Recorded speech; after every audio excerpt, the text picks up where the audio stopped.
Halo, apa kabar semuanya? Pada kesempatan kali ini saya akan mencoba menjelaskan tentang pemahaman seni rupa dua dimensi.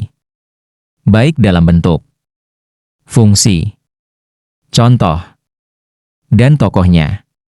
Langsung saja tidak usah lama lagi. Kita bahas materinya. Pengertian seni rupa dua dimensi.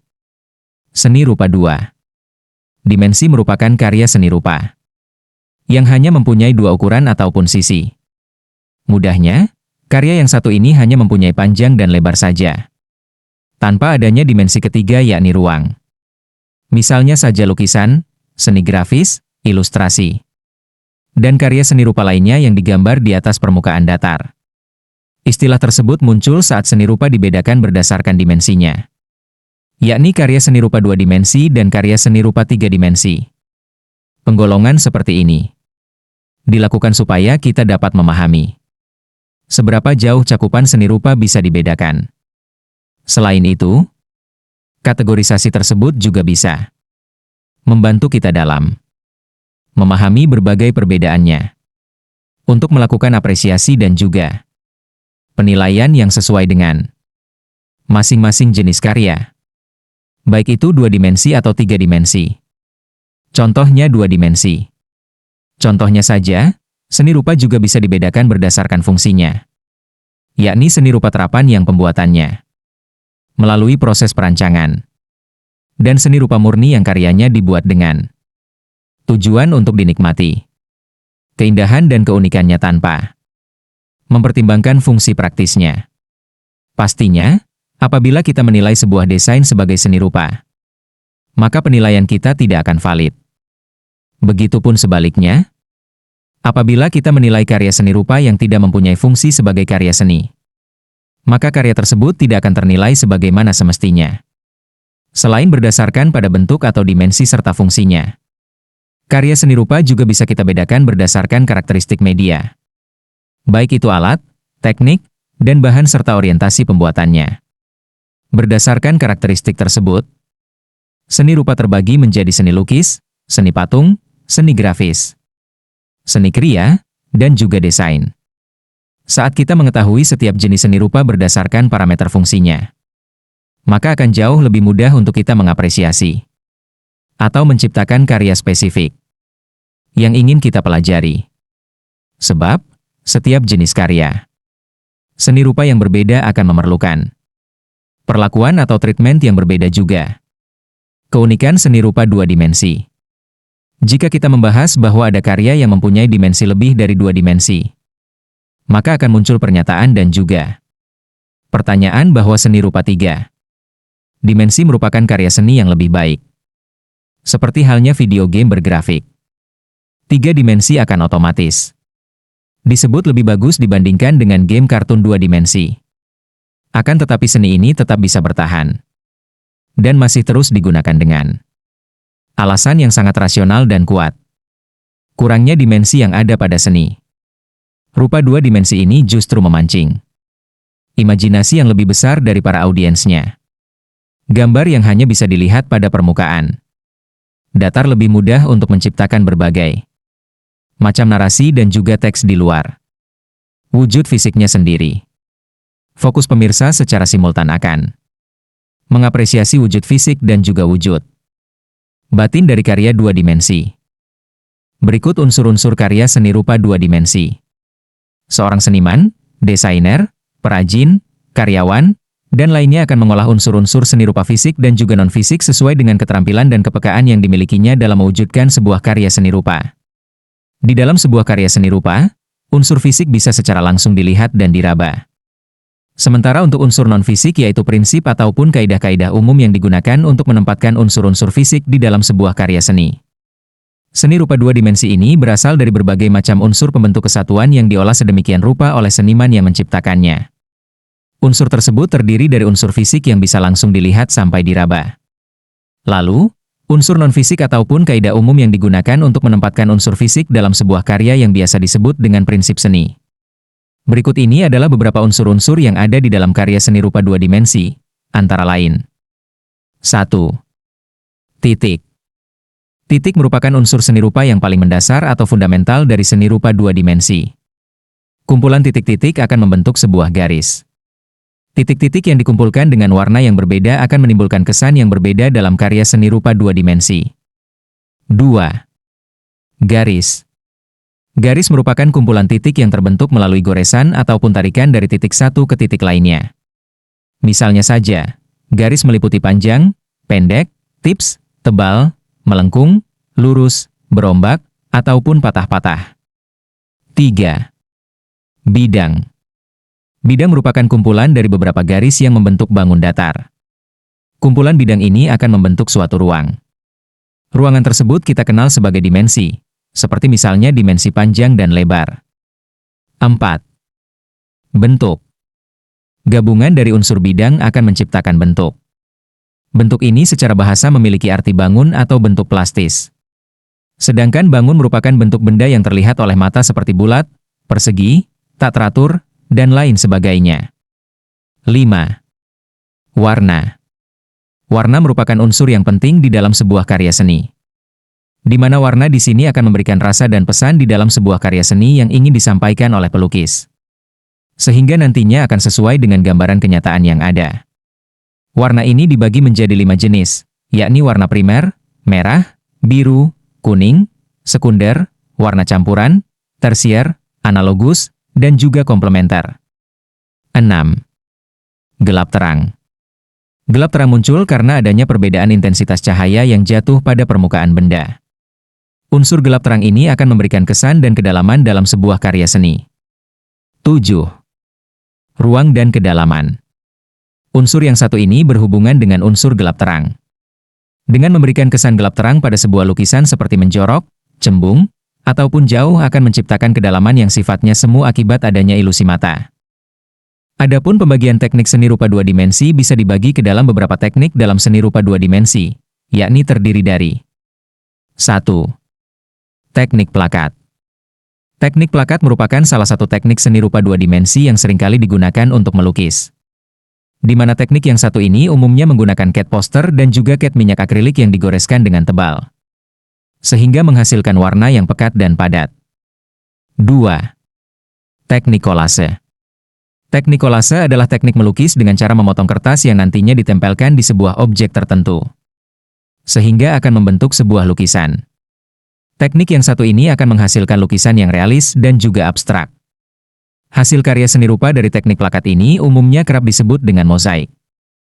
3. Teknik transparan.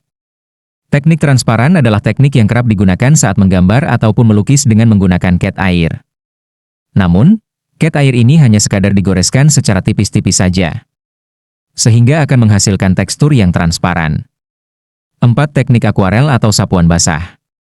Teknik yang satu ini menggunakan bahan campuran cat air di atas kertas, kain, dan juga bidang lain. Jika menggunakan bidang gambar yang berupa kertas, maka juga dapat menggunakan cat air, tinta bak, atau cat poster. Hasilnya yaitu berupa gambar yang transparan karena menggunakan sapuan tipis dalam menggores. 5. Teknik pointillis. Teknik pointillis merupakan teknik menggambar ataupun melukis dengan menggunakan titik-titik sampai membentuk sebuah objek. 6. Teknik arsir. Teknik yang satu ini dibuat dengan cara menorehkan pensil, tinta, spidol, ataupun alat lain yang berupa garis-garis berulang yang menimbulkan kesan gelap terang sampai gradasi. 7. Teknik dusel. Teknik dusel atau teknik menggambar dengan cara menggosok, sehingga akan menimbulkan kesan gelap terang ataupun tebal tipis. Alat yang digunakan antara lain crayon, pensil, dan juga konte. 8. Teknik siluet. Teknik menutup objek gambar dengan menggunakan satu warna, sehingga akan menimbulkan kesan siluet. 9. Teknik semprot. Teknik semprot merupakan teknik melukis dengan cara menyemprotkan bahan cat cair dengan menggunakan sprayer. Untuk bisa melukis dengan teknik ini, kita harus berhati-hati untuk setiap poin lukisnya. Adapun contoh dari lukisan teknik ini adalah gambar reklame. 10. Teknik tempera. Teknik tempera adalah teknik melukis yang dilakukan khusus pada dinding yang masih basah, sehingga hasilnya akan menyatu dengan desain arsiteknya. Lalu apa sih fungsi karya seni rupa dua dimensi? Ayo kita bahas. Seni rupa dua dimensi ini memiliki fungsi sebagai pemuas batin. Dan juga salah satu cara untuk mengekspresikan jiwa sang seniman dalam sebuah karyanya, karena lebih mengutamakan nilai keindahannya.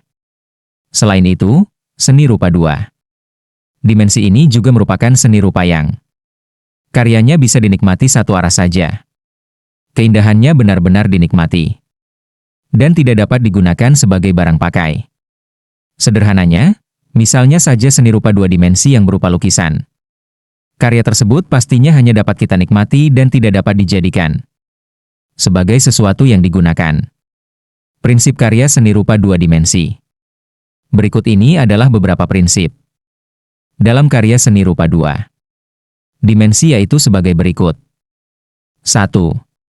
Prinsip kesatuan, yakni prinsip yang menginginkan supaya semua unsur di dalam seni rupa 2 dimensi saling berpadu dalam membentuk komposisi yang indah. 2. Prinsip keselarasan, yaitu prinsip yang menghendaki adanya sebuah harmoni dari unsur-unsur seni rupa 2 dimensi. 3.